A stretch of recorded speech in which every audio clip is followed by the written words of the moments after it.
ចុះតាមដានមើលសត្វល្អិតក្រោយពីយើងបាញ់ស្ពីតសត្វល្អិតពីម្សិលមិញបងប្អូនក៏ប៉ុន្តែយើងបាញ់ហើយវាត្រូវភ្លៀងបងប្អូនណាបាញ់ហើយវាត្រូវទឹកភ្លៀងហ្នឹងហើយនេះវាមានស៊ីខ្លះអត់ខ្លះនេះវាស៊ីនេះបងប្អូននេះស្លឹកដែលវាស៊ីបាទស្លឹកដែលវាស៊ីយុបមិញនេះហ្នឹងហើយវាយើងបាញ់ហើយវាត្រូវទឹកភ្លៀងអញ្ចឹងនេះបងប្អូនស្លឹកដែលវាស៊ីបាទក៏ប៉ុន្តែការបាញ់ហើយត្រូវទឹកភ្លៀងនេះក៏នៅតែមានប្រសិទ្ធភាពដែរបងប្អូនស្ពីតសត្វល្អិតនេះ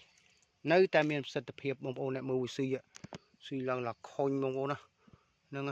អានេះមិនមែន AI ហើយមកក៏មិនមែនកាត់តដែរណាបងប្អូនណាវាស៊ីមែនតែនហ្មងណាណែបងប្អូនមើលនេះវាស៊ីយុបមិញនេះអញ្ចឹងវាស្លោកងាប់អានេះស៊ីអស់ណាឥឡូវយើងចង់ដឹងថាយើងបាញ់ហើយត្រូវទឹកភ្លៀងបាញ់ហើយត្រូវទឹកភ្លៀងហើយសត្វល្អិតនឹងគេហៅថាពួកខ្ញុងនឹងមកស៊ីណាពួកខ្ញុងមកស៊ីហើយតើថ្នាំនឹងវាមានប្រសិទ្ធភាពដែរអត់ក្រោយពីយើងបាញ់ហើយមើលខ្ញុំបាញ់ហើយកន្លែងនេះបើនិយាយទៅខ្ញុំបាញ់នៅម៉ោងម៉ោង4បងប្អូនណាម៉ោង6បានវាភ្លៀងអញ្ចឹងយើងបាញ់បាន2ម៉ោងឥឡូវយើងទៅមើលថាក្រោយពីយើងបាញ់ថ្នាំស្ពីតសត្វល្អិតហើយត្រូវទឹកភ្លៀងហើយថ្នាំនៅមានប្រសិទ្ធភាពដែរអត់បងប្អូនយើងមើលសត្វល្អិតដែលងាប់នឹងដីវិញនេះបងប្អូនណា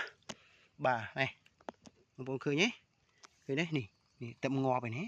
ថ្មីទេណាបាទនេះសត្វហ្នឹងសត្វទឹកងាប់ស៊ីងាប់យុបមិញណាបងប្អូនបាទក្រោយពីមេឃរាំងទៅវាចេញមកស៊ីដល់កាលណាវាចេញមកស៊ីវាត្រូវនឹងអាថ្នាំហ្នឹងគោវាពុលងាប់អានេះបាក់រកេរីតហ្មងនេះបងប្អូនណាហ្នឹងហើយនេះ បាទអញ្ចឹងថ្នាំស្ពីតសត្វល្អិតនេះវាមានប្រសិទ្ធភាព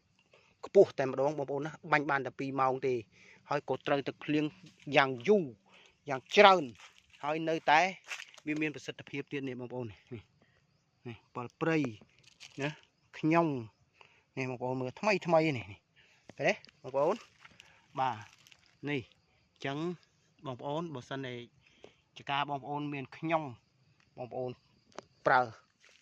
ជាមួយស្ពីតសត្វល្អិតបាទបងប្អូនកុំជឿខ្ញុំបងប្អូនសាកប្រើសិនណាបងប្អូនណា